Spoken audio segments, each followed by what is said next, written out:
നമസ്കാരം, എല്ലാവർക്കും പുതിയൊരു വീഡിയോയിലോട്ട് സ്വാഗതമുണ്ട്. അപ്പം ഞാൻ കെമിസ്ട്രിയിലെ 10ാം ക്ലാസ് CBSE കെമിസ്ട്രിയിലെ ഓരോ ടോപ്പിക്കാണ് എടുക്കാൻ പോകുന്നത്. ഈ ടോപ്പിക് എന്ന് പറയുമ്പോഴത്തേനും ആദ്യമായിട്ട് നമുക്ക് കെമിസ്ട്രിയാണ് എല്ലാവർക്കും കുറച്ച് ടഫായിട്ടുള്ള ഒരു ചാപ്റ്റേഴ്സ് എന്ന് പറയുമ്പോൾ കെമിസ്ട്രിയിൽ 4 ചാപ്റ്റർ ഉണ്ട്. ഈ 4 ചാപ്റ്ററിൽ നിന്നും ഇൻഡയറക്റ്റ് ബേസിലായിരിക്കും ക്വസ്റ്റ്യൻസ് CBSE വരാനുള്ള സാധ്യത കൂടുതൽ. അത് മെയിനായിട്ട് നമ്മൾ ആ ആക്ടിവിറ്റീസ് എല്ലാം ഒന്ന് നല്ലതായിട്ട് തറവായിട്ട് പഠിച്ചിട്ട് പോയാലും നമുക്ക് കൺഫേം ആയിട്ട് മാർക്ക് എടുക്കാൻ വേണ്ടി പറ്റും. അപ്പോൾ ആ ആക്ടിവിറ്റിക്ക് ഒരു ഇമ്പോർട്ടൻറ്റ് കൂടുതൽ കൊടുത്ത് പഠിക്കാൻ ശ്രമിക്കുക. അപ്പോൾ ഇന്ന് ഞാൻ ഫസ്റ്റ് ചാപ്റ്ററിലെ കെമിക്കൽ ഇക്വേഷൻസ് റിയാക്ഷൻസ് എന്നുള്ള ചാപ്റ്ററിലെ ആദ്യത്തെ ഒരു ആക്ടിവിറ്റി 1.1 ആണെന്ന് എനിക്ക് തോന്നുന്നു. അപ്പോൾ ആ ആക്ടിവിറ്റി ഞാൻ പറഞ്ഞു തരാം. നമ്മളിപ്പോൾ ആ ഒരു ചാപ്റ്റർ പഠിക്കുമ്പോഴത്തേനും മെയിനായിട്ട് എല്ലാ മെറ്റൽസിൻ്റെയും ഒരു സിമ്പിൾസ് അതിൻ്റെ അറ്റോമിക് നമ്പർ അതൊക്കെ നമ്മൾ ഒന്ന് ആദ്യമായിട്ട് നല്ലപോലെ തറവായിട്ട് പഠിച്ചിരിക്കുക. ഇപ്പോൾ സോഡിയം എന്ന് പറയുമ്പം Na, മെഗ്നീഷ്യം എന്ന് പറയുമ്പോൾ Mg, ഹൈഡ്രോക്ലോറിക് ആസിഡ് എന്ന് പറയുമ്പോൾ HCl, സൾഫ്യൂരിക് ആസിഡ് എന്ന് പറയുമ്പോൾ H2SO4, അതൊക്കെ നമുക്ക് മൈൻഡിലിരിക്കണം. അപ്പോൾ ഇന്ന് ആക്ടിവിറ്റി 1.1 എന്ന് പറയുമ്പോഴത്തേനും അതൊരു ഇമ്പോർട്ടൻ്റ് ആണ്. ഒരു 2 മാർക്ക് ക്വസ്റ്റ്യൻ നോക്കാം നമുക്ക്.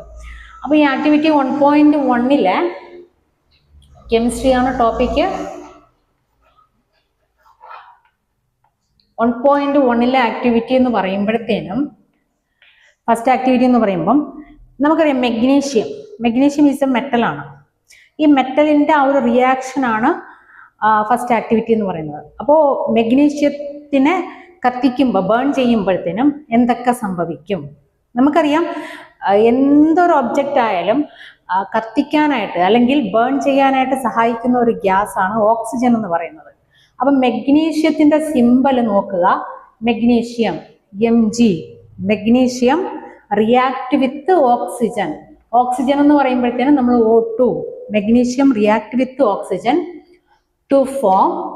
ആ റിസൾട്ടാണ് നമുക്ക് നോക്കേണ്ടത്. പ്രോഡക്റ്റ് മെഗ്നീഷ്യം ഓക്സൈഡ് ഫോം ആവും. Magnesium react with oxygen to form magnesium oxide. ഈ മെഗ്നീഷ്യം ഈസ് എ മെറ്റലാണ്, ഓക്സിജൻ ഈസ് എ ഗ്യാസ് ആണ്. നമുക്ക് കിട്ടുന്ന പ്രോഡക്റ്റ് മെഗ്നീഷ്യം ഓക്സൈഡ് ആണ്. നോക്കുക, നിങ്ങളൊരു ഇക്വേഷൻ എഴുതി കഴിഞ്ഞാൽ ചുമ്മാ ഒരു ഇക്വേഷൻ എഴുതിയെന്ന് പറഞ്ഞ് മാർക്കൊന്നും കിട്ടില്ല. അതിൽ ഫസ്റ്റ് നോക്കേണ്ട ഒരു കാര്യം എന്ന് പറയുമ്പോഴത്തേന് ഇക്വേഷൻ ബാലൻസ് ആണോ ഇല്ലയോ എന്നുള്ള കാര്യം നല്ലപോലെ ശ്രദ്ധിച്ചിട്ടുള്ള ശേഷം മാത്രമേ ഒരു ഇക്വേഷൻ എഴുതാൻ പാടുക.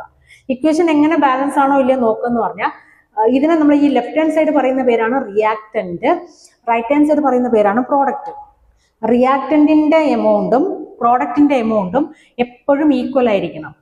അപ്പൊ റിയാക്ടന്റ് ഇവിടെ നോക്കുക, മെഗ്നീഷ്യം ഇവിടെ എത്ര എണ്ണുണ്ട്? ഒരു നമ്പർ ഒന്നും ഇല്ലെങ്കിൽ അതിന്റെ അർത്ഥം ഒന്നാണ് 1 എന്നാണ് അർത്ഥം. അപ്പൊ മെഗ്നീഷ്യം 1 ഉണ്ട്. ഈ സൈഡ് നോക്കുക, ഇവിടെ മെഗ്നീഷ്യം 1 ഉണ്ട്. അപ്പൊ അത് ബാലൻസ്ഡ് ആണ്. ഇനി ഇവിടെ നോക്കുക, ഓക്സിജൻ 2 ഉണ്ട്, ഇവിടെ ഓക്സിജൻ 1 ഉള്ളൂ. അപ്പൊ ഇവിടെ 2 ഉണ്ടെങ്കിൽ കൺഫേം ആയിട്ട് ഇവിടെ 2 വരണം. അങ്ങനെ നമ്മൾ ബാലൻസ് ചെയ്യുക. അപ്പൊ ഞാൻ ഈ ഓക്സിജൻ ഇവിടെ ബാലൻസ് ചെയ്യാനായിട്ട് നമ്മളിതാ ഇതിന്റെ ഇവിടെ ഒന്നും നമുക്ക് നമ്പർ എഴുതാനുള്ള അവകാശം ഇല്ല. നമുക്ക് നമ്പർ എഴുതാനുള്ള അവകാശം എന്ന് പറഞ്ഞാൽ ആ ഒരു കോമ്പൗണ്ടിന്റെ ഫ്രണ്ടിൽ ഇവിടെ മാത്രമേ നമുക്ക് നമ്പർ എഴുതാൻ പാടുള്ളൂ. നിങ്ങൾ അറിയാതെ പോലും ഇതിനൊന്നും ഇടയിൽ നമ്പർ ആഡ് ചെയ്യാൻ പാടില്ല. അപ്പൊ ഈ ഓക്സിജൻ ഇവിടെ 2 ആക്കാൻ വേണ്ടിയിട്ട് ഞാൻ ഈ ഫ്രണ്ടിൽ ഒരു 2 ഇട്ട്, ഇതാ ഇവിടെ ഒരു 2 ഇട്ട്. അപ്പൊ ഇവിടെ ഓക്സിജൻ 2 ആയി. പക്ഷെ മെഗ്നീഷ്യം ഇവിടെ 2 ആയി. ഇവിടെ മെഗ്നീഷ്യം 1 ഉള്ളൂ. അപ്പൊ ഇവിടെയും കൂടെ ഒരു 2 ഇട്ട് കൊടുക്കുക.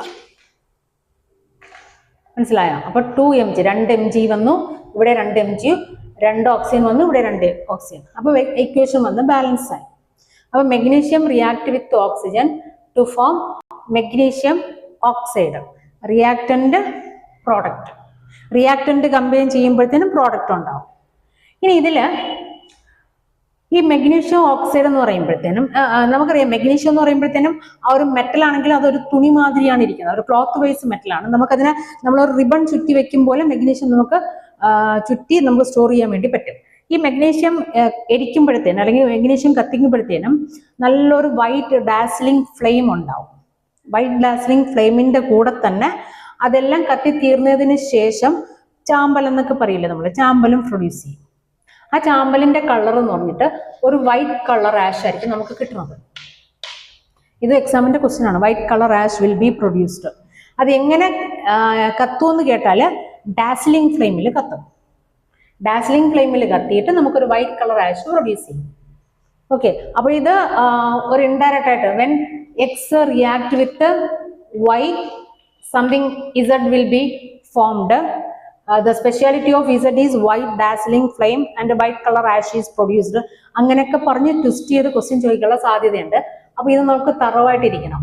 So magnesium react with oxygen to form magnesium oxide. The magnesium oxide ന്റെ കളർ എന്തെന്ന് കേട്ടാൽ വൈറ്റ് കളർ ആഷ് ആയിരിക്കും പ്രൊഡ്യൂസ് ചെയ്യുന്നത്. ഓക്കെ, അപ്പോൾ ഇതാണ് ഫസ്റ്റ് ആക്ടിവിറ്റി എന്ന് പറയുന്നത്. അപ്പോൾ എപ്പോഴും നിങ്ങൾ ഇക്വേഷൻ എഴുതുമ്പോഴത്തേനും ബാലൻസ് ചെയ്ത് എഴുതാൻ വേണ്ടി ശ്രമിക്കുക. ഇനി ഇതിൽ വേറൊന്ന് പറയാനുണ്ടെങ്കിൽ നോക്കിയാൽ, ഈ മെഗ്നീഷ്യം ഓക്സൈഡ് നമുക്ക് കിട്ടി. ഓക്കെ, ഈ മെഗ്നീഷ്യം ഓക്സൈഡിനെ നമുക്ക് വെള്ളത്തിൽ മിക്സ് ചെയ്യാൻ വേണ്ടി പറ്റും. മെഗ്നീഷ്യം ഓക്സൈഡ് എന്ന് പറയുമ്പോൾ ഒരു പൊടിയല്ലേ, വൈറ്റ് കളർ പൊടിയാണ്. ആ പൊടിയെ ഞാൻ കുറച്ച് വെള്ളത്തിലോട്ടങ്ങ് മിക്സ് ചെയ്തു. മിക്സ് ചെയ്യുമ്പോഴത്തേനും അതാണ്ട് നോക്കിയാണ് ഇവിടെ എന്തോ പ്രൊഡ്യൂസ് ആവാനുള്ള സാധ്യതയുണ്ട് ഏറ്റവും കൂടുതൽ. വാട്ടർ എന്ന് പറയുമ്പോൾ നമുക്കറിയാം ഹൈഡ്രജനും ഓക്സിജനും ചേർന്നതാണ് വാട്ടർ. അപ്പോൾ മെഗ്നീഷ്യം ഓക്സൈഡ് വാട്ടറുമായിട്ട് റിയാക്ട് ചെയ്യുമ്പോഴത്തേനും മെഗ്നീഷ്യം ഹൈഡ്രോക്സൈഡ് പ്രൊഡ്യൂസ് ആവും. MgOH twice magnesium hydroxide produce ആവും.